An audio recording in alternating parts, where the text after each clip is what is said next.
नमस्कार दोस्तों, आयुष स्टडी में आपका स्वागत है। दोस्तों, आज मैं आपके लिए लेके आया हूँ एडुटेरिया का बिहार दरोगा के लिए प्रैक्टिस सेट नंबर 1। जो नया बुक एडुटेरिया का आया है उसका प्रैक्टिस सेट नंबर आज मैं है 1 लेके आया हूँ। तो वीडियो को पूरा देखिएगा। वीडियो यदि आपको अच्छा लगे तो वीडियो को लाइक कर दीजिएगा, चैनल को सब्सक्राइब कर लीजिएगा ताकि आपको हमारी आने वाली सभी वीडियो का नोटिफिकेशन टाइम पे मिल सके। तो चलिए आज का पहला क्वेश्चन की ओर बढ़ते हैं। आप लोग का कितना स्कोर आ रहा है ये आप लोग कमेंट में जरूर बताया करिए। तो चलिए आज का पहला क्वेश्चन की ओर बढ़ते हैं। आज का पहला क्वेश्चन है, शौनक तथा पेंपलाद शाखाएं किस वेद से संबंधित है? तो शौनक और पेंपलाद जो है ये अथर्ववेद से संबंधित है और ये अथर्ववेद की जो है महत्वपूर्ण शाखाएं हैं। अथर्ववेद की रचना अर्थवा ऋषि के द्वारा किया गया है। अर्थवा ऋषि के द्वारा जो है अथर्ववेद की रचना किया गया है। इस वेद में 731 मंत्र है और 6000 से अधिक जो है इसमें पद दिया हुआ है। औषधि का सर्वप्रथम उल्लेख जो है ये अथर्ववेद में ही मिलता है। औषधि का सर्वप्रथम उल्लेख अथर्ववेद में मिलता है। मनुष्य के विचार और अंधविश्वास का विवरण भी जो है सर्वप्रथम अथर्ववेद में ही मिलता है। परीक्षित को कुरुओं का राजा ये भी अथर्ववेद को ही कहा गया है। सभा एवं समिति का प्रजापति की 2 पुत्रियां वो भी अथर्ववेद को ही कहा गया है। तो इसका आंसर नंबर जो है पहला का 4 सही होगा। नेक्स्ट क्वेश्चन है, संस्कृत साहित्य में ऐतिहासिक घटनाओं का क्रमबद्ध लिखने का सर्वप्रथम प्रयास निम्न में से किसके द्वारा किया गया था? तो संस्कृत साहित्य में जो है ऐतिहासिक घटनाओं को क्रमबद्ध लिखने का सर्वप्रथम प्रयास कलहन के द्वारा किया गया था। ऑप्शन नंबर 20 का सही होगा।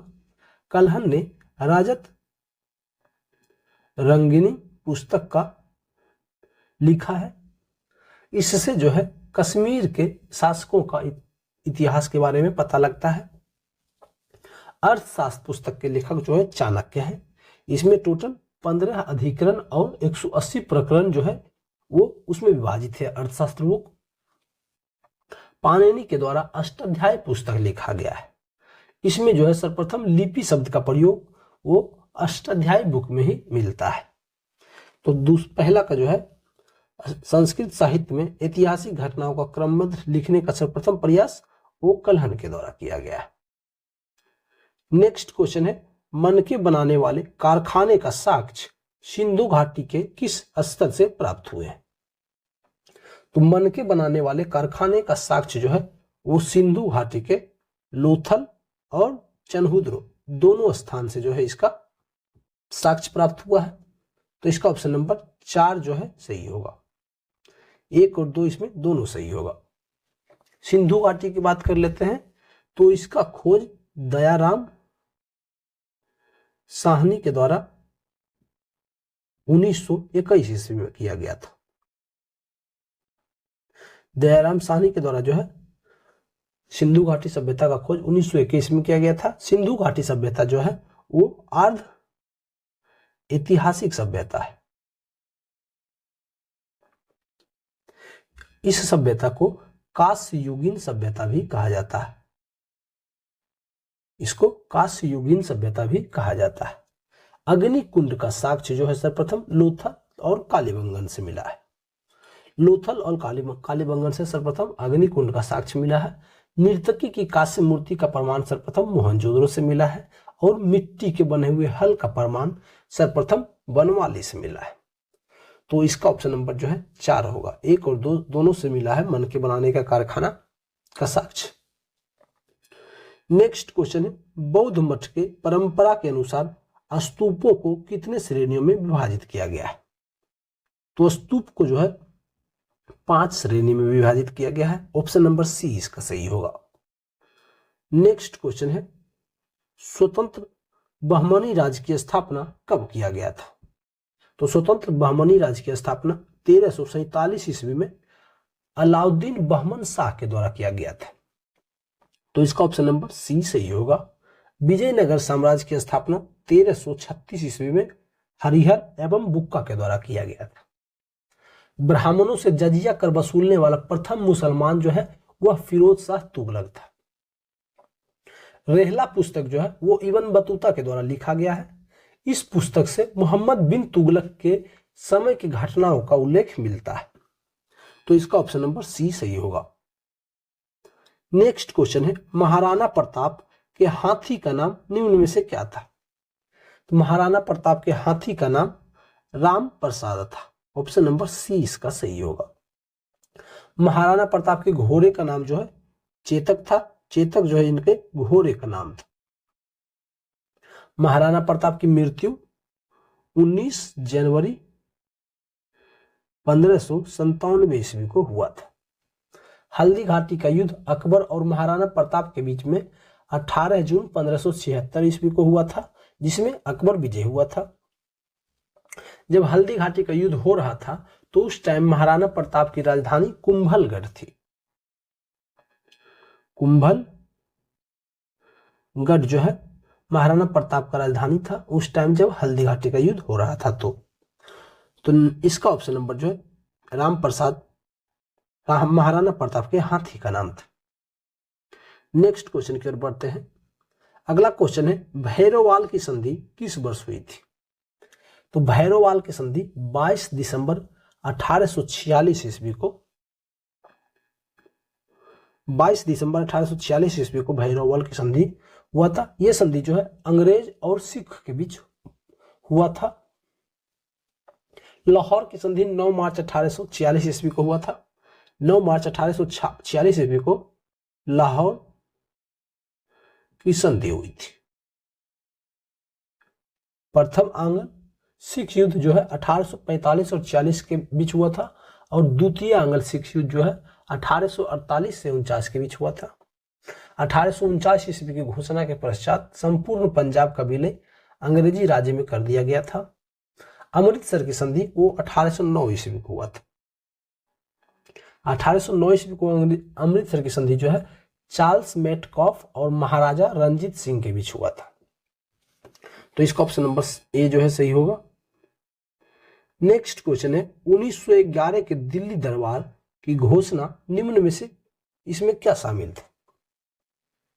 तो इसमें बंगाल विभाजन रद्द करना शामिल था। उसमें बंगाली भाषा क्षेत्रों को मिलाकर प्रांत बनाना यह भी उसमें शामिल था। नेक्स्ट है बिहार राज्य की स्थापना जिसमें उड़ीसा भी शामिल हो, तो यह भी इसमें शामिल था। तो इसका ऑप्शन नंबर 4 जो है सही होगा। इसमें से सभी जो है 1911 के दिल्ली दरबार की घोषणा में शामिल थे। तो ऑप्शन नंबर 4 इसका सही होगा। लॉर्ड हार्डिंग की अध्यक्षता में जो है 1911 में दिल्ली में भव्य दरबार का आयोजन किया गया था। इसमें इसको जो है दिल्ली दरबार के नाम से जाना जाता है। भारत की राजधानी को कोलकाता से स्थानांतरित करके दिल्ली इसी दरबार में घोषणा किया गया था। बंगाल विभाजन प्रस्ताव को जो है इसमें रद्द कर दिया गया था और दिल्ली दरबार में इंग्लैंड के सम्राट जॉर्ज पंचम और मैरी, उनकी जो वाइफ थी मैरी, का स्वागत किया गया था। नेक्स्ट क्वेश्चन है, सेवा समिति की स्थापना निम्न में से किसने किया था? तो सेवा समिति की स्थापना हृदयनाथ कुंजरू के द्वारा किया गया था। हृदयनाथ कुंजरू के द्वारा सेवा समिति का स्थापना किया गया था। ऑप्शन नंबर ए इसका सही होगा। आत्मीय सभा की स्थापना 1815 ईस्वी में राजा राम मोहन राय के द्वारा किया गया था। इंडियन लीग की स्थापना 1875 ईस्वी में शिशिर कुमार घोष के द्वारा किया गया था। शारदा सदन की स्थापना 1889 ईस्वी में रमाबाई के द्वारा किया गया था। तत्वबोधिनी सभा की स्थापना 1839 ईस्वी में देवेंद्र नाथ ठाकुर के द्वारा किया गया था और हिंदू धर्म सभा की स्थापना 1830 ईस्वी में राधाकांत देव के द्वारा किया गया था। तो इसका ऑप्शन नंबर 1 सही होगा। नेक्स्ट क्वेश्चन है, निम्नलिखित में से कौन सा जोड़ा जो है सही नहीं दिया हुआ, इसमें कौन सा सुमेलित नहीं है, इसको चुनना है। तो चौसा का युद्ध जो है 1539 ईस्वी में हुआ था, ये बिल्कुल सही दिया हुआ इसमें। कोलाचेल का युद्ध 1741 में हुआ था, ये भी सही है। खुर्दा का युद्ध 1795 ईस्वी में हुआ था, ये भी इसमें सही दिया हुआ है। रुहेल का युद्ध ये 1772 में ना होकर 1774 में हुआ था। तो इसका ऑप्शन नंबर 4 जो है ये गलत दिया हुआ है इसमें। नेक्स्ट क्वेश्चन की ओर बढ़ते हैं। नेक्स्ट क्वेश्चन है ऑपरेशन जीरो आवर के तहत भारत छोड़ो आंदोलन के दौरान कस्तूरबा गांधी को कैद करके किस जेल में रखा गया था? तो ऑपरेशन जीरो आवर के तहत जो है भारत छोड़ो आंदोलन जब स्टार्ट हुआ था तो कस्तूरबा गांधी को आगा खां महल में कैद करके रखा गया था। ऑप्शन नंबर 20 का सही होगा। राजेंद्र प्रसाद को जो है उनको बांकीपुर जेल में कैद किया गया था और मौलाना अबुल कलाम आजाद को जो है वो बांकुरा जेल में कैद किया गया था। नेक्स्ट क्वेश्चन है कंध विद्रोह का संबंध भारत के किस राज्य से है? तो कंध विद्रोह 1837 ईस्वी में वो ओडिशा राज्य में हुआ था। इस विद्रोह के नेता जो है वो चक्र बिसोई जो थे इस विद्रोह के नेता थे। ऑप्शन नंबर इसका बी सही होगा। नेक्स्ट क्वेश्चन है शांति निकेतन को किस वर्ष यूनेस्को की विश्व धरोहर सूची में शामिल किया गया था? तो शांति निकेतन को 2023 में जो है यूनेस्को की विश्व धरोहर सूची में शामिल किया गया था। ऑप्शन नंबर ए इसका सही होगा।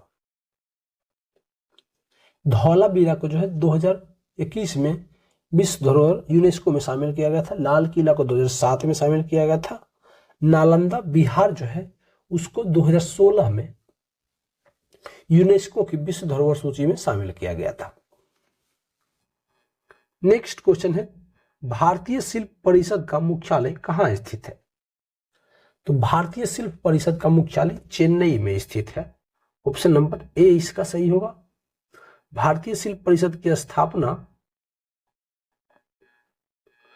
1964 ईस्वी को हुआ था और इस परिषद का मुख्य उद्देश्य जो था वो शिल्पकारों के हितों की रक्षा करना तथा शिल्प परंपराओं को जीवंत करना था। तो इसका ऑप्शन नंबर 1 सही होगा। नेक्स्ट क्वेश्चन है रिंग गार्ड एवं बैकबोर्ड नामक शब्द किस खेल से जुड़े हुए हैं?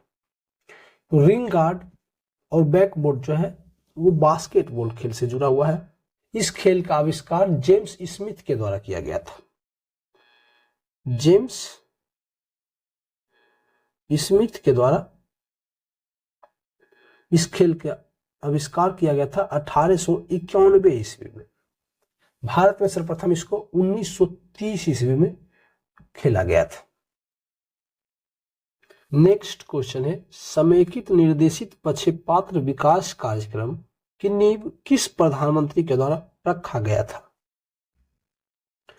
तो इसकी नींव इंदिरा गांधी के द्वारा रखा गया था। ऑप्शन नंबर ए इसका सही होगा।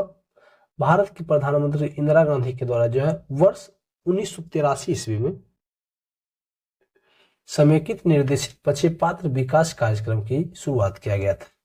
इस कार्यक्रम का संचालन जो है डीआरडीओ के द्वारा किया जाता था। तो ऑप्शन नंबर ए इसका सही होगा। नेक्स्ट क्वेश्चन है एंड्रोक्राइनोलॉजी शाखा का जनक निम्न में से कौन है? तो एंड्रोक्राइनोलॉजी शाखा के जनक जो है वो थॉमस एडिसन है। ऑप्शन नंबर सी इसका सही होगा। जंतु विज्ञान की शाखा एंड्रोक्राइनोलॉजी को कहा जाता है। रुधिर वर्ग का जनक लैंडस्टीनर को कहा जाता है। वर्गीकी का जनक कैरोलस लिनियस को कहा जाता है। प्रतिरक्षा विज्ञान का जनक जो है वो एडवर्ड जेनर को कहा जाता है। नेक्स्ट क्वेश्चन है भारतीय अर्थव्यवस्था में विद्युत, गैस और जलापूर्ति किस क्षेत्र के अंतर्गत आते हैं? तो विद्युत, गैस और जलापूर्ति जो है ये द्वितीय क्षेत्र के अंतर्गत आता है। ऑप्शन नंबर 20 का सही होगा। प्राथमिक क्षेत्र में कृषि, पशुपालन, वन उद्योग और मत्स्य पालन ये सब जो है वो प्राथमिक क्षेत्र में आता है। द्वितीय क्षेत्र में विद्युत, गैस, खाद्य प्रसंस्करण और उद्योग ये सभी जो है ये द्वितीय क्षेत्र में आता है। और तृतीय क्षेत्र में जो है वो व्यापार, घोटाला, होटल, रियल एस्टेट और सार्वजनिक प्रशासन ये सभी जो है वो तृतीय क्षेत्र में आता है। तो इसका ऑप्शन नंबर जो है बी सही होगा। विद्युत, गैस और जलापूर्ति जो है वो द्वितीय क्षेत्र में आता है। नेक्स्ट क्वेश्चन है, वैज्ञानिक आधार पर राष्ट्रीय आय की गणना VKR राव द्वारा किस वर्ष किया गया था? तो VKR राव के द्वारा वैज्ञानिक आधार पर राष्ट्रीय आय का गणना 1931 ईस्वी में किया गया था। ऑप्शन नंबर सी इसका सही होगा। भारत में सर्वप्रथम राष्ट्रीय आय की गणना दादा भाई नौरोजी के द्वारा 1867 से 1868 के बीच में किया गया था। उस टाइम जब दादा भाई नौरोजी ने भारत में प्रति व्यक्ति आय की गणना किया था, तब उन्होंने बोला था कि प्रति व्यक्ति आय 20 रुपये बताया गया था उनके द्वारा। VKR राव के द्वारा 1931 ईस्वी में वैज्ञानिक आधार पर राष्ट्रीय आय की गणना किया गया था और वो जो है प्रति व्यक्ति आय 49 रुपये बताए थे। तो इसका ऑप्शन नंबर सी सही होगा। नेक्स्ट क्वेश्चन है, भारत में विदेशी प्रत्यक्ष निवेश की सीमा किन क्षेत्रों में 100% नहीं है?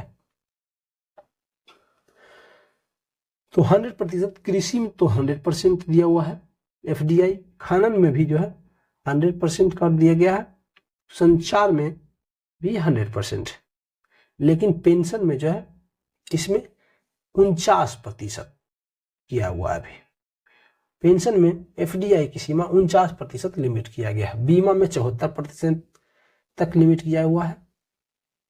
कृषि, खनन, संचार, सैटेलाइट इन सभी में तो 100% है, बट पेंशन और बीमा में 74 और पेंशन में 49% FDI है। ऑप्शन नंबर 4 इसका सही होगा। नेक्स्ट क्वेश्चन की ओर देखते हैं। नेक्स्ट क्वेश्चन है, विशेष आर्थिक क्षेत्र के उद्देश्य में क्या शामिल नहीं है? तो इसमें जो है अतिरिक्त आर्थिक गतिविधियां पैदा करना, ये विशेष आर्थिक क्षेत्र में शामिल है। ढांचागत सुविधा विकसित करना, यह भी इसमें शामिल किया गया है। नेक्स्ट, विदेशी स्रोतों से निवेश को बढ़ावा देना, यह भी इसमें शामिल है। नेक्स्ट है 500 करोड़ से अधिक आय वाली कंपनियों को शामिल करना, ये जो है विशेष आर्थिक क्षेत्र के उद्देश्य में शामिल नहीं है। 500 करोड़ से अधिक आय वाली कंपनियों को इसमें शामिल नहीं किया गया है। ऑप्शन नंबर 4 इसका सही होगा। नेक्स्ट क्वेश्चन है, किस समिति ने निर्धनता की पहचान हेतु कॉस्ट ऑफ लिविंग के आधार के रूप में स्वीकार किया है? तो सुरेश तेंदुलकर समिति ने निर्धनता की पहचान के लिए कॉस्ट ऑफ लिविंग को आधार के रूप में स्वीकार किया है। ऑप्शन नंबर ए इसका सही होगा। सुरेश तेंदुलकर समिति का गठन जो है 2005 में किया गया था और ये अपना रिपोर्ट 2009 में सौंपा था। ये समिति जो है गरीबी रेखा के निर्धारण हेतु नए फॉर्मूले को अपना आधार बनाया था। इसी नए फॉर्मूला में कॉस्ट ऑफ लिविंग को निर्धनता की पहचान करने के लिए आधार के रूप में स्वीकार किया गया था। गरीबी से तात्पर्य उस अवस्था से होता है जिसमें समाज का एक वर्ग अपने जीवन की बुनियादी आवश्यकताओं को वंचित रहता है। तो ऑप्शन नंबर इसका सुरेश तेंदुलकर समिति जो है निर्धनता की पहचान के लिए कॉस्ट ऑफ लिविंग को आधार के रूप में स्वीकार किया था। नेक्स्ट क्वेश्चन है, 76वें स्वतंत्रता दिवस समारोह 2025 के मुख्य अतिथि के रूप में कौन शामिल हुए? तो भारत के 76वें गणतंत्र दिवस 2025 में जो है मुख्य अतिथि प्रोबोवो सुबियांटो शामिल हुए हैं। ऑप्शन नंबर ए इसका सही होगा। ये इंडोनेशिया के राष्ट्रपति है। ये इंडोनेशिया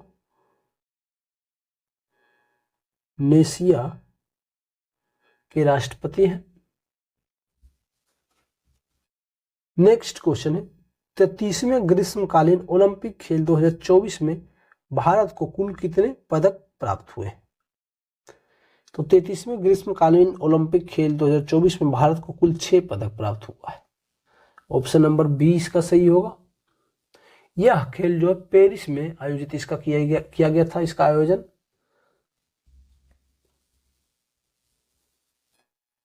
नेक्स्ट क्वेश्चन है, केंद्रीय बजट 2023-24 के अनुसार राजस्व घाटा कुल GDP का कितना प्रतिशत है? तो इसमें कुल राजस्व घाटा जो है जीडीपी का 1.8% है। ऑप्शन नंबर 4 इसका सही होगा। नेक्स्ट क्वेश्चन है, केंद्रीय बजट 2024-25 में मनरेगा हेतु कितना बजट आवंटित किया गया है? तो मनरेगा के लिए 86,000 करोड़ का आवंटन किया गया था। ऑप्शन नंबर ए इसका सही होगा। प्रधानमंत्री गरीब कल्याण अन्न योजना के लिए 2,05,250 करोड़ आवंटन किया गया था। जल जीवन मिशन के लिए 70,163 करोड़ आवंटन किया गया था और प्रधानमंत्री किसान सम्मान निधि योजना के लिए 60,000 करोड़ रुपया आवंटन किया गया था 24-25 के बजट में। यदि आपको वीडियो अच्छा लग रहा हो तो वीडियो को लाइक कर दिया करिए और चैनल को सब्सक्राइब कर लीजिए ताकि आपको हमारी आने वाली सभी वीडियो नोटिफिकेशन उसका मिल जाए। नेक्स्ट क्वेश्चन है, हाल ही में हुए विधानसभा चुनाव के बाद मोहन चरण मांझी किस राज्य के मुख्यमंत्री नियुक्त हुए? तो मोहन चरण मांझी जो है उनको ओडिशा का मुख्यमंत्री नियुक्त किया गया है। ऑप्शन नंबर ए इसका सही होगा। नेक्स्ट क्वेश्चन है, 24वें एससीओ शिखर सम्मेलन का आयोजन कहाँ किया गया? 24वें एससीओ का आयोजन कजाकिस्तान में किया गया है। ऑप्शन नंबर सी इसका सही होगा। एससीओ का नया देश जो है बेलारूस को बनाया गया है। वर्तमान में एससीओ में टोटल 10 देश है। नया कंट्री बेलारूस को बनाया गया है। चीन के किंगदाओ शहर को जो है 2024 और 25 के लिए एससीओ पर्यटन और सांस्कृतिक राजधानी घोषित किया गया है। नेक्स्ट क्वेश्चन है, निम्न में से रुद्रम 1 क्या है? भारत का हाल ही में अपने स्वदेशी एंटी रेडिएशन मिसाइल रुद्रम 1 का सफल परीक्षण किया गया है। तो ये जो है मिसाइल है रुद्रम 1। ऑप्शन नंबर सी इसका सही होगा। इसका निर्माण DRDO के द्वारा किया गया है। यह भारत का पहला स्वदेशी एंटी रेडिएशन मिसाइल है जिसे हवा से सतह पर मार करने हेतु विकसित किया गया है। इसे 500 मीटर से 15 किलोमीटर की अलग अलग ऊंचाई से प्रक्षेपित किया जा सकता है। तो रुद्रम 1 जो है वो एक मिसाइल है। नेक्स्ट क्वेश्चन है,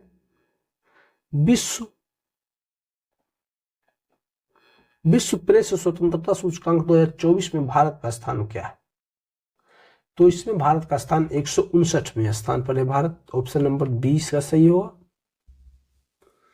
2023 में जो है भारत का स्थान 161वां था और 2024 में 159, 2 स्थान कम हो गया है। रैंकिंग में नॉर्वे को प्रथम और डेनमार्क को दूसरे स्थान पर रखा गया है। नेक्स्ट क्वेश्चन है, 2024 में कुल कितने व्यक्तियों को भारत रत्न दिया गया है? 24 में जो है टोटल 5 व्यक्ति को भारत रत्न मिला है। ऑप्शन नंबर सी इसका सही होगा। ये 5 व्यक्ति हैं कर्पूरी ठाकुर, लाल कृष्ण आडवाणी, चौधरी चरण सिंह, MS स्वामीनाथन और PV Narasimha Rao. Next question है, वर्ष 2025 में कितने व्यक्तियों को पद्म पुरस्कार दिए जाने की घोषणा केंद्र सरकार के द्वारा किया गया है? तो 2025 में कुल 139 व्यक्ति को पद्म पुरस्कार दिए जाने की घोषणा केंद्र सरकार के द्वारा किया गया है। ऑप्शन नंबर 20 का सही होगा। नेक्स्ट क्वेश्चन है, भारत सरकार द्वारा किस तिथि को संविधान हत्या दिवस मनाए जाने की घोषणा किया गया? तो संविधान हत्या दिवस 25 जून को मनाए जाने की घोषणा केंद्र सरकार के द्वारा किया गया है। ऑप्शन नंबर 20 का सही होगा। नेक्स्ट क्वेश्चन की ओर बढ़ते हैं। नेक्स्ट क्वेश्चन है, होपेक्स सैन्य अभ्यास किन 2 देशों के मध्य आयोजित किया गया है? तो यह अभ्यास जो है भारत और मिस्र के बीच होता है। ऑप्शन नंबर सी इसका सही होगा। नेक्स्ट क्वेश्चन है, 34वां व्यास सम्मान 2024 किसे प्रदान किया गया? तो 34वां व्यास सम्मान 2024 जो है ये सूर्यवाला को दिया गया है। ऑप्शन नंबर 20 का सही होगा। 23वां व्यास सम्मान जो है वो पुष्प भारती को दिया गया था। उनको ये सम्मान यादें के लिए दिया गया था। सूर्यवाला को जो सम्मान मिला है वो कौन देश को वासी रेणुका डायरी, इस पुस्तक के लिए जो है इनको 34वां व्यास सम्मान दिया गया है। इनको 22वां व्यास सम्मान जो है वो ज्ञान चतुर्वेदी को पागल खाना के लिए दिया गया था। नेक्स्ट क्वेश्चन है be part of the plan theme के साथ कौन सा दिवस हाल ही में मनाया गया है? तो ये विश्व जैव विविधता दिवस जो है be part of the plan theme के साथ मनाया गया है। ऑप्शन नंबर 4 इसका सही होगा। नेक्स्ट क्वेश्चन है हाल ही में किस राज्य में अंबाजी व्हाइट मार्बल को जीआई टैग दिया गया है? तो अंबाजी व्हाइट मार्बल को जीआई टैग जो है वो गुजरात को मिला है। ऑप्शन नंबर ए इसका सही होगा। गोंड पेंटिंग जो है उसका जीआई टैग मध्य प्रदेश को मिला है। लौंगलत्ता को जीआई टैग जो है वो उत्तर प्रदेश को मिला है। गारद साड़ी उसका जीआई टैग पश्चिम बंगाल को मिला है। खजूरी गुड़, खजूर का जो गुड़ होता है उसका जीआई टैग वो ओडिशा को मिला है। और एक पश्मीना शिल्प, पश्मीना शिल्प का जीआई टैग वो जम्मू कश्मीर को मिला है। नेक्स्ट क्वेश्चन है 18वीं वन स्थिति रिपोर्ट 2023 के अनुसार वन रिपोर्ट 2021 की तुलना में 2023 में वन और वृक्ष आवरण में कितने वर्ग किलोमीटर की वृद्धि दर्ज की गई है? तो इसमें एक 1445 वर्ग किलोमीटर का जो है 2021 से 2023 के वन रिपोर्ट में वृद्धि दर्ज किया गया है। ऑप्शन नंबर ए इसका जो है सही होगा। नेक्स्ट क्वेश्चन है हाल ही में रामसर सूची में शामिल किया गया नंजरायन पक्षी अभ्यारण्य का संबंध किस राज्य से है? तो नजरायन पक्षी अभ्यारण्य जो है ये तमिलनाडु में है। ऑप्शन नंबर ए इसका सही होगा। इसे 2024 में जो है रामसर सूची में शामिल किया गया है। रामसर सूची 2024 से सितंबर तक जो है टोटल 85 रामसर स्थल हो गया भारत में। बिहार में जो है अभी वर्तमान में 3 रामसर स्थल हैं। नेक्स्ट क्वेश्चन है भारत सरकार ने कब तक चंद्रयान 4 को प्रक्षेपित करने का लक्ष्य रखा है? तो चंद्रयान 4 को भारत सरकार जो है 2028 तक प्रक्षेपित करने का लक्ष्य रखा है। ऑप्शन नंबर 4 इसका सही होगा। इसमें जो है चंद्रमा से नमूने तत्व को पृथ्वी तक लाकर वापस पहुंचाने का जो है इसमें लक्ष्य रखा गया है। नेक्स्ट क्वेश्चन है 96वां ऑस्कर अवार्ड 2024 में किस फिल्म को सर्वश्रेष्ठ फिल्म का अवार्ड दिया गया है? तो 96वां ऑस्कर अवार्ड में जो है बेस्ट फिल्म का अवार्ड ओपेनहाइमर मूवी को मिला है। ऑप्शन नंबर ए इसका सही होगा। नेक्स्ट क्वेश्चन है किस राज्य द्वारा विधवा पुनर्विवाह प्रोत्साहन योजना की शुरुआत किया गया है? तो विधवा पुनर्विवाह प्रोत्साहन योजना की शुरुआत झारखंड राज्य के द्वारा किया गया है। ऑप्शन नंबर 4 इसका सही होगा। इसमें जो है सरकार के द्वारा 2 लाख रुपया का 2 लाख का वित्तीय सहायता दिया जाता है। नेक्स्ट क्वेश्चन है सार्थक खंड वाले शब्द निम्न में से क्या कहलाते हैं? तो सार्थक खंड वाले शब्द को जो है यौगिक कहा जाता है। ऑप्शन नंबर 4 ए इसका जो है सही होगा। 2 या 2 से अधिक सार्थक खंड वाले शब्द को यौगिक कहते हैं। किसी निश्चित अर्थ का बोध कराने वाले शब्दों को हम सार्थक शब्द कहते हैं। नेक्स्ट है इत्यादि का संधि विच्छेद क्या है? तो इत्यादि का संधि विच्छेद जो होगा वो इति प्लस आदि, इति प्लस आदि जो है इत्यादि का संधि विच्छेद होगा। ऑप्शन नंबर बी इसका सही होगा। नेक्स्ट क्वेश्चन है पाप और पुण्य, पाप पुण्य में कौन सा समास है?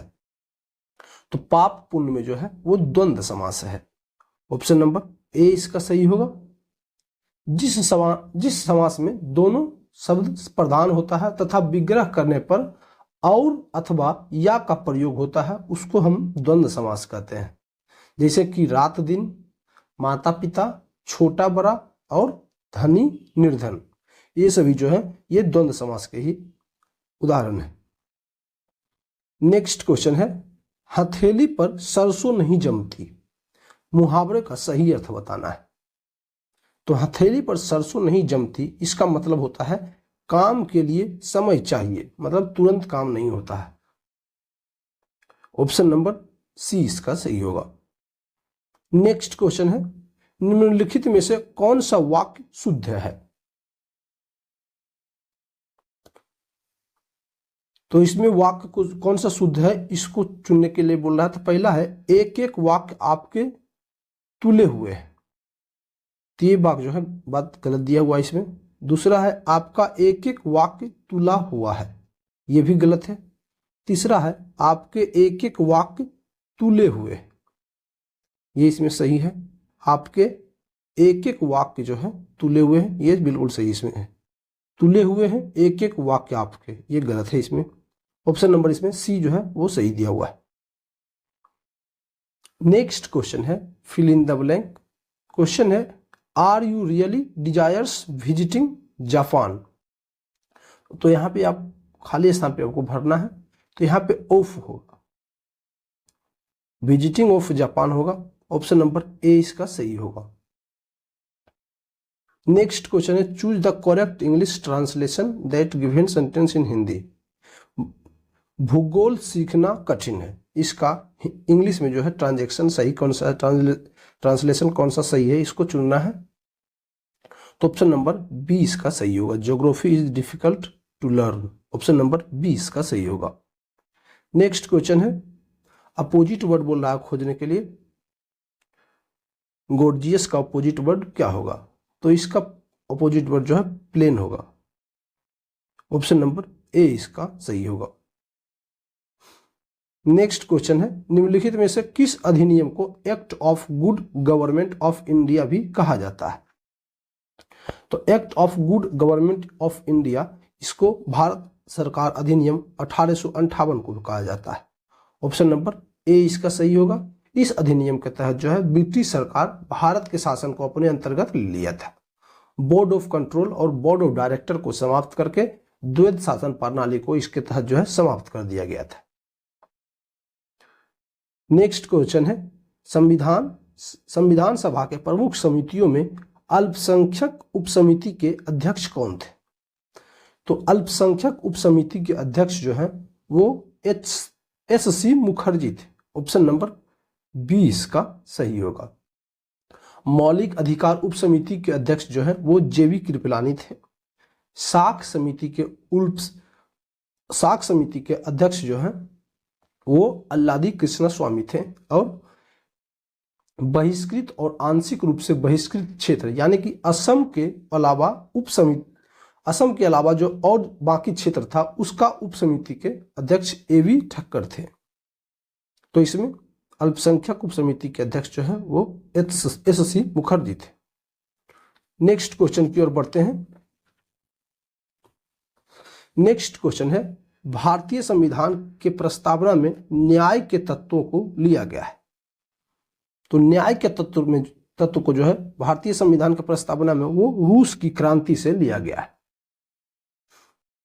न्याय जो है 3 प्रकार का होता है, एक सामाजिक न्याय, आर्थिक न्याय और राजनीतिक न्याय का वर्णन जो है प्रस्तावना में किया गया है। तो इसको रूस की क्रांति से लिया गया है।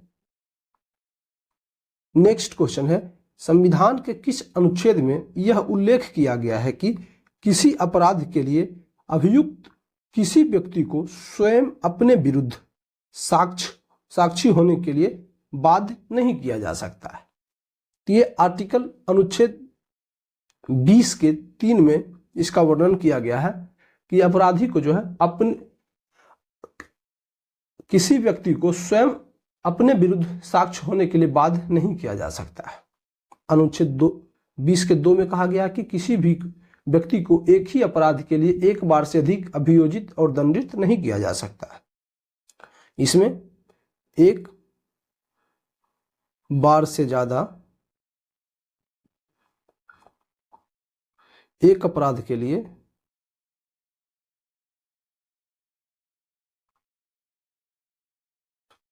दंडित नहीं किया जा सकता है। और अनुच्छेद 20 के 3 के तहत जो है किसी अपराध के लिए अभियुक्त किसी व्यक्ति को स्वयं अपने विरुद्ध साक्षी होने के लिए बाध्य नहीं किया जा सकता है। तो ऑप्शन नंबर इसका बी जो है सही होगा। नेक्स्ट क्वेश्चन की ओर बढ़ते हैं। नेक्स्ट क्वेश्चन है, भारत में न्यायपालिका का कार्यपालिका से पृथक्करण का उल्लेख वर्णित है। तो ये राज्य के नीति निर्देशक तत्व में जो है न्यायपालिका का कार्यपालिका से पृथक्करण का उल्लेख वर्णित किया गया है। ऑप्शन नंबर बी इसका सही होगा।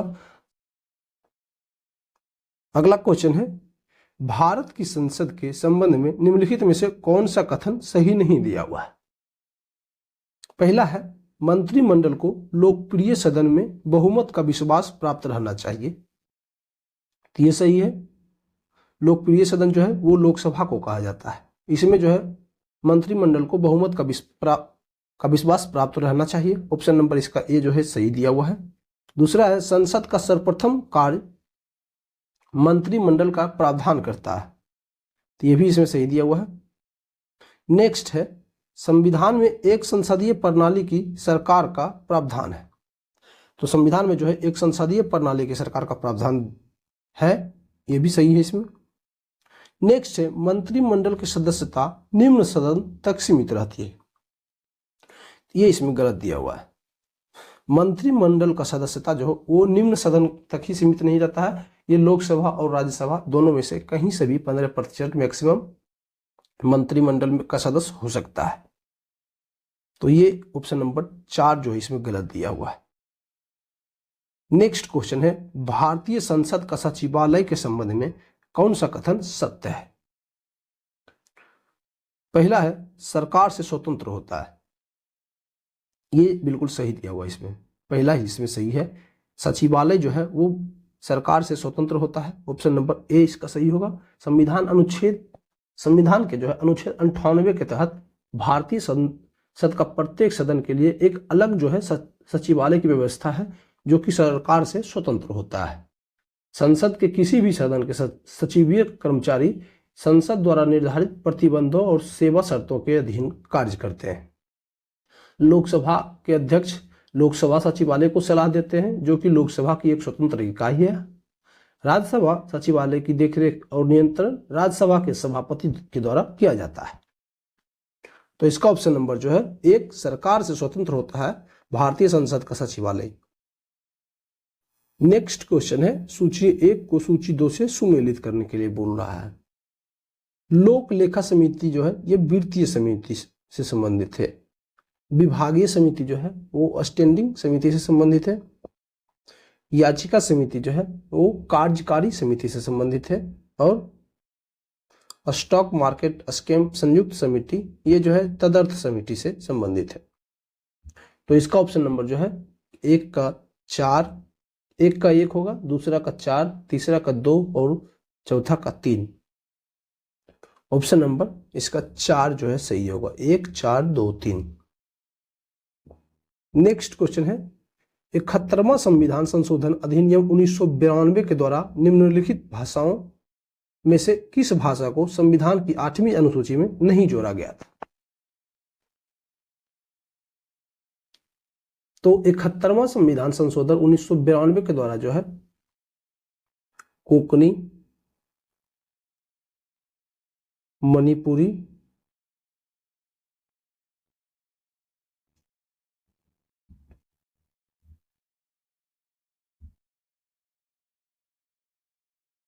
मणिपुरी और नेपाली, ये 3 भाषा को जो है 71वां संविधान संशोधन के द्वारा जोड़ा गया था।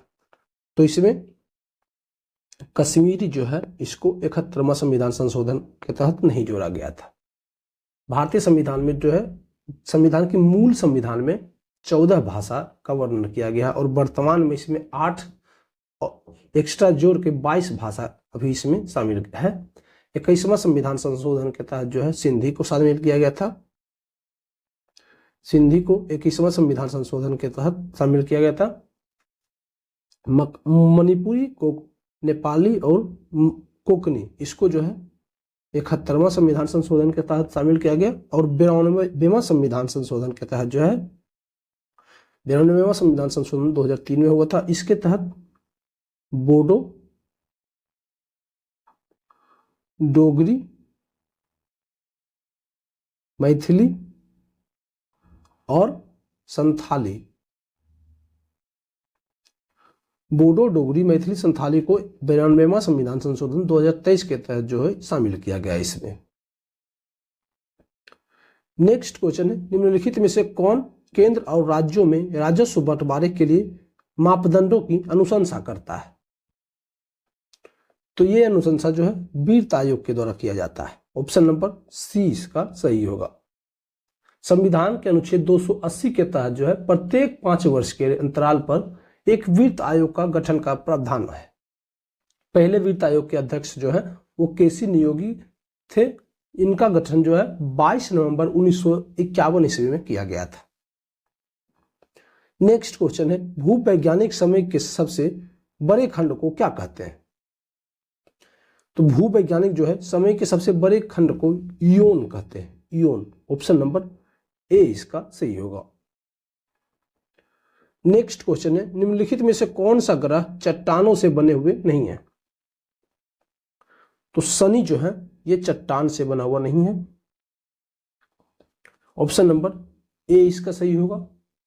बुध, शुक्र, पृथ्वी एवं मंगल को जो है पार्थिव ग्रह कहते हैं या फिर इसे आंतरिक ग्रह भी कहा जाता है। ये सूर्य और क्षुद्र ग्रहों की पट्टी के बीच स्थित होते हैं, इसलिए इसे आंतरिक या भीतरी ग्रह कहते हैं। और ये ग्रह जो है चट्टान के द्वारा निर्मित होते हैं।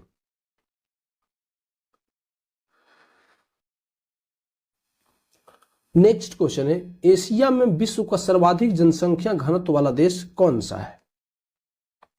तो एशिया में जो है विश्व का सर्वाधिक जनसंख्या घनत्व वाला देश सिंगापुर है। ऑप्शन नंबर बी इसका सही होगा। विश्व की सर्वाधिक जनसंख्या वाला देश जो है 2011 की जनगणना के अनुसार चाइना है। एशिया में क्षेत्रफल की दृष्टि से सबसे बड़ा देश भी चाइना है और सबसे छोटा देश जो है क्षेत्रफल की दृष्टि से वो मालदीव है। एशिया में फिलीपींस द्वीप समूह के पास विश्व का सबसे गहरा सागरीय गर्त प्रशांत महासागर में मेरियाना गर्त है। ये फिलीपींस के पास है। नेक्स्ट क्वेश्चन है, बादलों की दिशा एवं गति मापने वाला यंत्र को क्या कहते हैं?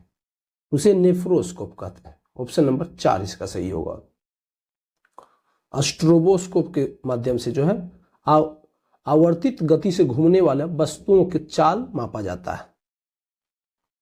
विस्कोमीटर के द्वारा जो है द्रव्यों की श्यानता को ज्ञात किया जाता है और साइक्लोट्रॉन के द्वारा जो है कृत्रिम मौसम उत्पन्न करने में इसको काम में लाने वाला है ये उपकरण होता है। नेक्स्ट क्वेश्चन है, निम्नलिखित में से कौन सा कथन सत्य नहीं है? तो इसमें जो है इनमें से कोई जो है नहीं होगा, कोई भी इसमें सत्य नहीं दिया हुआ है। ऑप्शन नंबर 4 इसका सही होगा। नेक्स्ट क्वेश्चन है, निम्नलिखित में से कौन सा दर्रा जम्मू कश्मीर में नहीं है? तो जम्मू कश्मीर में जो है अघिल दर्रा नहीं है। ऑप्शन नंबर 20 का सही होगा। अघिल दर्रा जो है ये लद्दाख में स्थित है। काराकोरम दर्रा जो है ये काराकोरम, पीर पंजल और बनिहाल ये सभी दर्रा जो है जम्मू कश्मीर में स्थित है। बुर्जिल दर्रा भी जो है जम्मू कश्मीर में ही स्थित है। अघिल और जोजिला ये दोनों जो है लद्दाख में।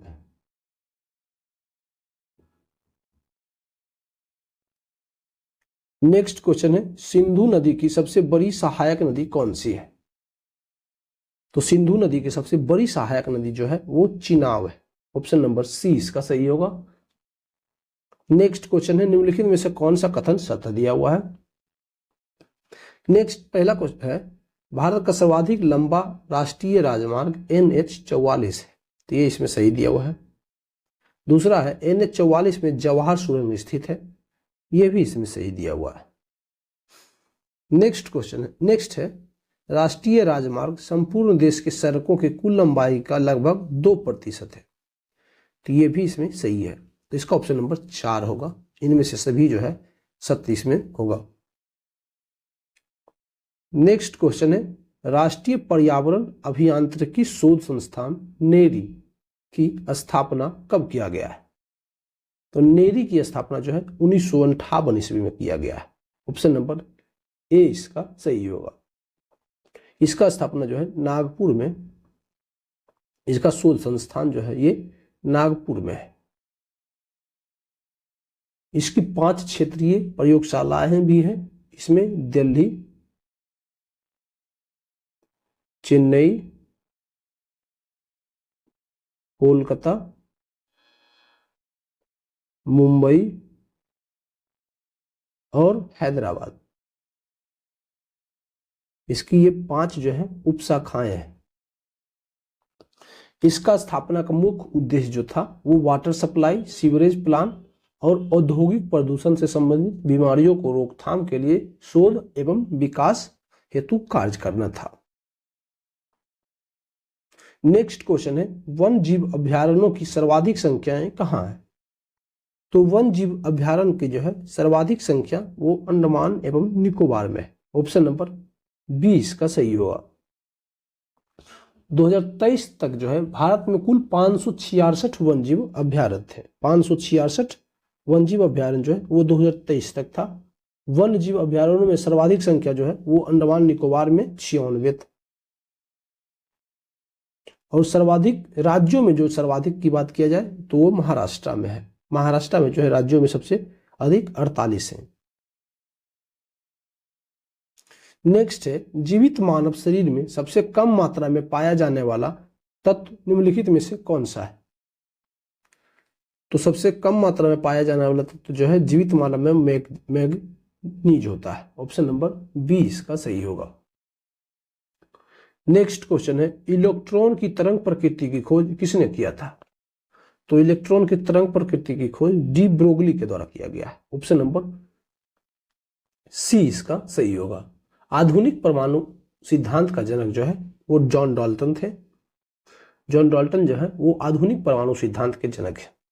द्रव्यमानहीनता एवं आवेशहीनता कण जो है न्यूट्रॉनों की खोज पॉली के द्वारा किया गया है। पॉजिट्रॉन की खोज एंडरसन के द्वारा किया गया है। तो इसका ऑप्शन नंबर जो है इलेक्ट्रॉन की तरंग प्रकृति की खोज डी ब्रोगली के द्वारा किया गया है।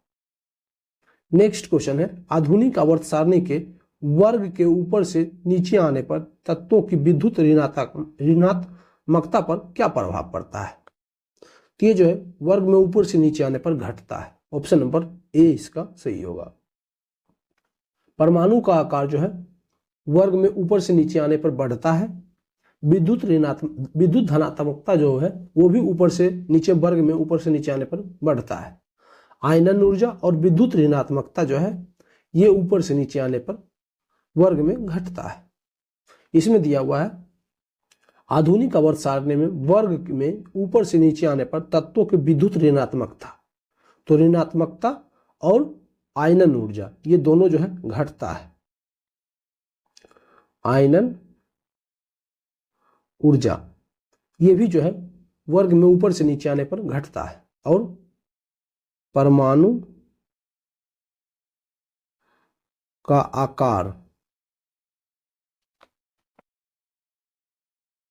और विद्युत धनात्मकता ये वर्ग में ऊपर से नीचे आने पर बढ़ता है। तो ऑप्शन नंबर इसका जो है इसमें विद्युत ऋणात्मकता और आयनन ऊर्जा ये ऊपर से नीचे वर्ग में आने पर घटता है।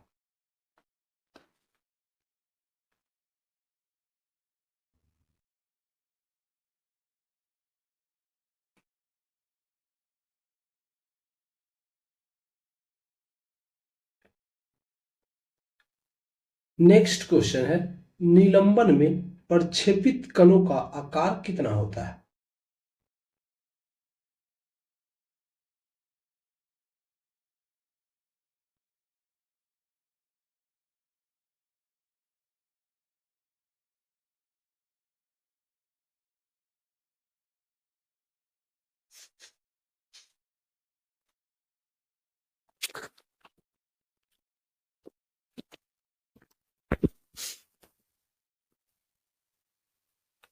नेक्स्ट क्वेश्चन है, निलंबन में प्रक्षेपित कणों का आकार कितना होता है?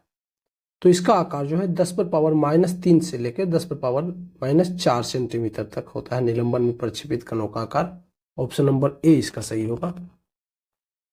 अगला क्वेश्चन है लिमोनाइट निम्नलिखित में से किस धातु का अयस्क है? तो लिमोनाइट जो है ये लोहा का अयस्क है। ऑप्शन नंबर बी इसका सही होगा। लोहा का अन्य अयस्क में जो है वो हेमेटाइट,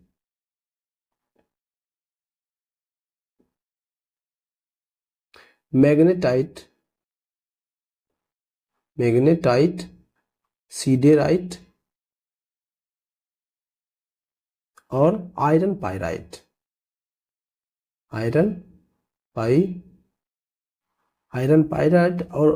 और एक होता है कैल्कोपाइराइट।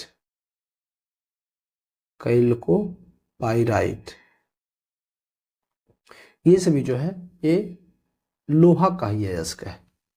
तो इसमें लिमोनाइट जो है ये लोहा का अयस्क है।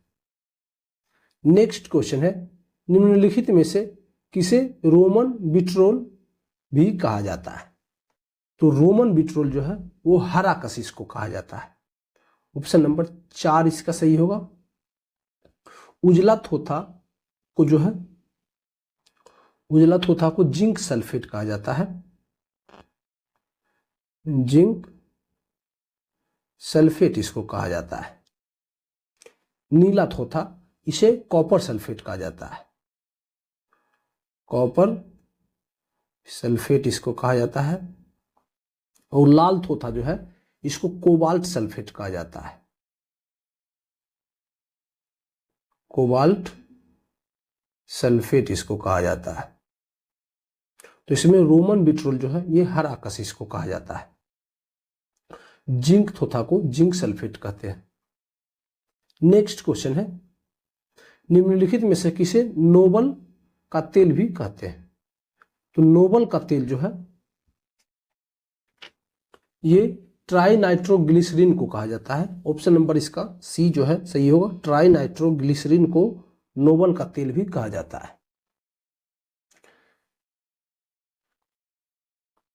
इसका उपयोग जो है डायनामाइट बनाने में किया जाता है। डायनामाइट बनाने में जो है डायनामाइट बनाने में इसका यूज किया जाता है।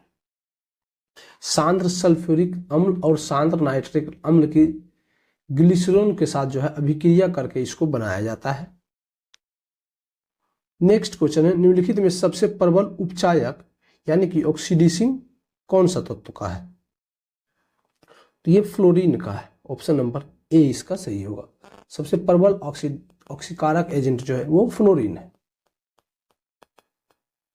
नेक्स्ट क्वेश्चन है जीवद्रव्य सिद्धांत के प्रवर्तक निम्नलिखित में से किसे माना जाता है?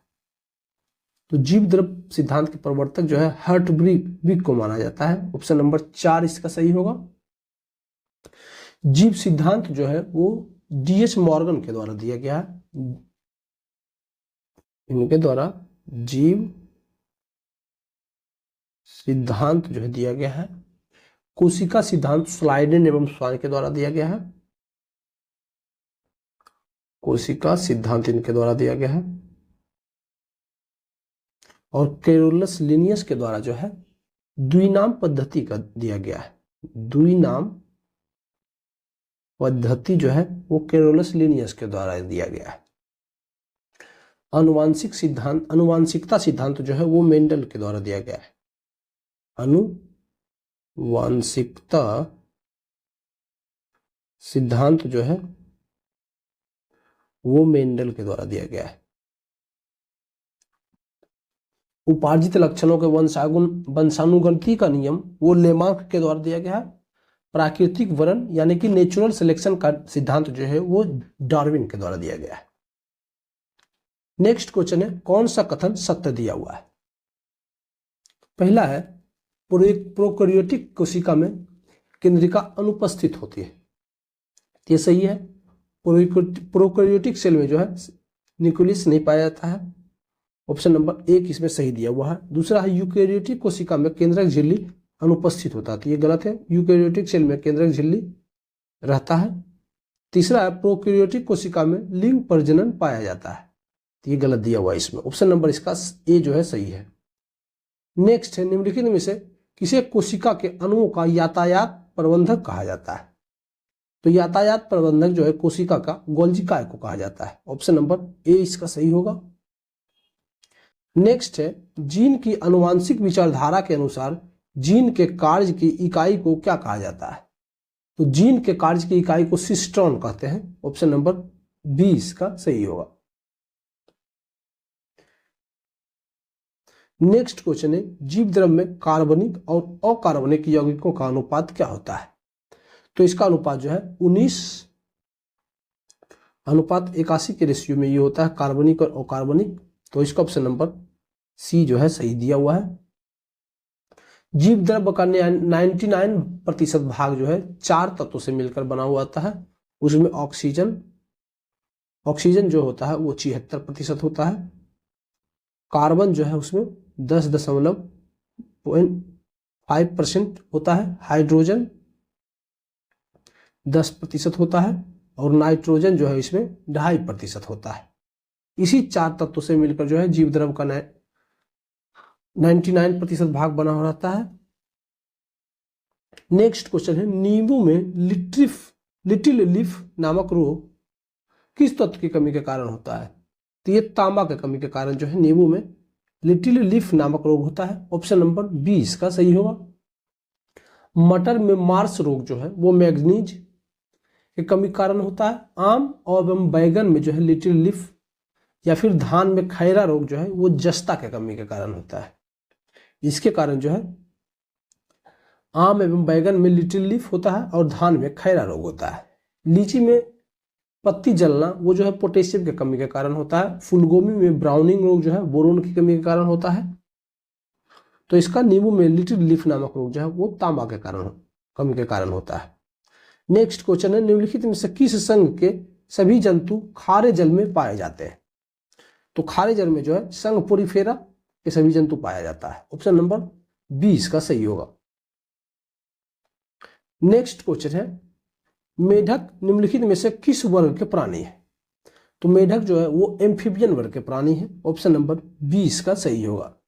एम्फीबियन वर्ग के जो है सभी प्राणी उभयचर होते हैं। ये ओसमतापी होते हैं। श्वसन जो है क्लोम, त्वचा एवं फेफड़ा के द्वारा होता है।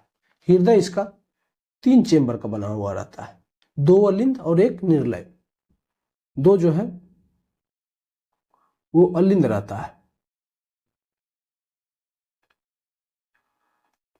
2 अलिंद इसमें रहता है और 1 जो है निर्लय रहता है। नेक्स्ट क्वेश्चन है, निम्नलिखित में से किस पादप हार्मोन के छिड़काव से बृहत आकार के फल और फूलों का उत्पादन किया जा सकता है? तो ये जिब्रेलिन्स के छिड़काव से जो है फल का आकार को बढ़ाया जा सकता है। ऑप्शन नंबर 4 इसका सही होगा। नेक्स्ट क्वेश्चन है, पौधों में प्रकाश संश्लेषण के संबंध में निम्नलिखित में से कौन सा कथन सत्य दिया हुआ है? तो इसमें जो है प्रकाश संश्लेषण के लिए कार्बन डाइऑक्साइड, पानी और क्लोरोफिल तथा सूर्य का प्रकाश आवश्यक है। तो ये सही दिया हुआ है इसमें। दूसरा है, प्रकाश संश्लेषण की दर लाल रंग के प्रकाश में सबसे अधिक एवं बैंगनी रंग के प्रकाश में सबसे कम होता है। ये भी इसमें सही दिया हुआ है। तीसरा है, प्रकाश संश्लेषण की क्रिया के दौरान जल का उपचयन ऑक्सीजन के बनने में तथा कार्बन डाइऑक्साइड का अपचयन ग्लूकोज के निर्माण में होता है। तो ये भी इसमें सही दिया हुआ है। नेक्स्ट है इनमें से सभी, तो ऑप्शन नंबर इसका जो है 4 इसका सही होगा। सभी जो है इसमें सही दिया हुआ है। नेक्स्ट क्वेश्चन है, निम्नलिखित में से कौन सा कथन सत्य है? तो पहला है, दाब अदिश राशि है। तो ये इसमें सही दिया हुआ है। दूसरा है, कार्य का विमीय सूत्र ml2 3/2 होता है। तो ये भी इसमें सही दिया हुआ है। तीसरा है, विस्थापन धनात्मक ऋणात्मक हो सकता है परंतु शून्य नहीं हो सकता है। तो ये इसमें गलत दिया हुआ, विस्थापन जो है वो इसमें गलत दिया हुआ है। नेक्स्ट क्वेश्चन है, समतल कोण का एसआई मात्रक स्टेरेडियन होता है। ये भी इसमें गलत दिया हुआ, समतल कोण का एसआई मात्रक रेडियन होता है ना कि स्टेरेडियन। तो इसमें ऑप्शन नंबर 4 होगा। 1 और 2 इसमें सही दिया हुआ है। नेक्स्ट क्वेश्चन है, घर्षण बल के अधीन किया गया कार्य होता है। तो घर्षण बल के अधीन किया गया कार्य जो है वो ऋणात्मक होता है। ऑप्शन नंबर बी इसका सही होगा। नेक्स्ट क्वेश्चन है भू स्थानीय उपग्रह यानी कि जियो स्टेशनरी सैटेलाइट के संबंध में कौन सा कथन सत्य नहीं दिया हुआ। तो पहला है यह पश्चिम से पूरब की ओर पृथ्वी की परिक्रमा करता है, तो ये सही दिया हुआ इसमें। नेक्स्ट है इसका परिक्रमण काल पृथ्वी के परिक्रमण काल के बराबर होता है, तो ये भी सही दिया हुआ इसमें। तीसरा है इसका कक्षीय वेग 8 किलोमीटर प्रति सेकेंड होता है, तो ये इसमें जो है गलत दिया हुआ है। नेक्स्ट है यह उपग्रह पृथ्वी के तल से 36,000 किलोमीटर की ऊंचाई पर रहकर पृथ्वी की परिक्रमा करता है, तो ये भी इसमें सही दिया हुआ है। तो इसमें ऑप्शन नंबर सी जो है गलत दिया हुआ है। नेक्स्ट क्वेश्चन है निम्नलिखित में से कौन सा कथन सत्य है। तो इसका ऑप्शन नंबर जो है 2 और 3 सत्य दिया हुआ है। 2 और 3 जो है सत्य है। जब समानांतर चालक में एक ही दिशा में विद्युत धारा प्रवाहित होती है तो दोनों ओर के बीच आकर्षण बल लगता है, ये सही दिया हुआ है इसमें। नेक्स्ट है समानांतर चालकों में एक दूसरे के विपरीत दिशा में विद्युत धारा प्रवाहित होती है तो इसके बीच प्रतिकर्षण बल लगता है, ये भी इसमें सत्य दिया हुआ है।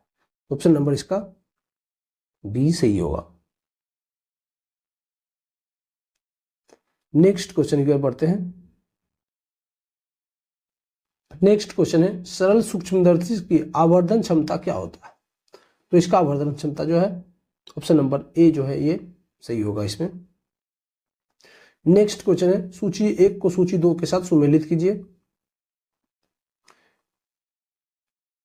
तो इंटरफेरोमीटर का जो है समतल ध्रुवीकृत प्रकाश का घूर्णन करता है। ये पोटेशियोमीटर से जो है विद्युत विभवांतर, इसका होगा कैलोरीमीटर से जो है विशिष्ट ऊष्मा क्षमता को मापा जाता है और रूलर से जो है वो लंबाई को मापा जाता है। तो इसका होगा SQRP। ऑप्शन नंबर इसका 4 जो है सही होगा SQRP। नेक्स्ट क्वेश्चन है निम्नलिखित में से वह कौन सी प्रक्रिया है जिसके द्वारा कोई वस्तु कुछ रंगों के प्रकाश को अवशोषित करती है और दूसरे को परावर्तित करती है। तो इसको परावर्तन कहा जाता है। ऑप्शन नंबर बी इसका सही होगा।